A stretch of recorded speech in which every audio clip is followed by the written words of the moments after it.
பிரியமானவர்களே, இந்த காணொளி மூலியமாக உங்களை சந்திப்பதில் மிகவும் மகிழ்ச்சி.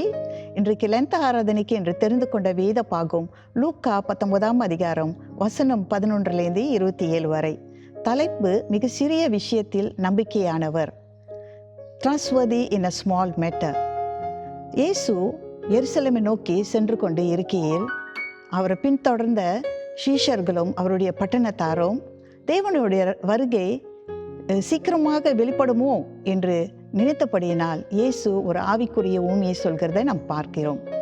பிரியமானவர்களே, இன்றைக்கு இந்த ஊமையை நம் 3 பாகமாக நாம் பார்க்க போகிறோம். முதல் பாகமாக இயேசு பரலோக ராஜ்யத்துக்கு செல்கிறத குறித்து நம்ம பார்க்க போகிறோம்.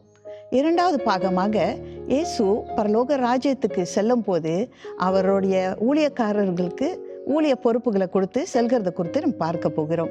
மூன்றாவது பாகமாக இயேசு பரலோக ராஜ்யத்துக்கு சென்று அவருடைய ராஜ்யத்தை பெற்று திரும்பி வரும்போது அவருடைய ஊழியக்காரர்களின் கணக்குகளையும் நியாய தீர்ப்பு குறித்தும் நாம் பார்க்க போகிறோம். அது மாற்றமில்லை, 3 நபர்களோட குணங்களை குறித்தும் நாம் பார்க்க போகிறோம்.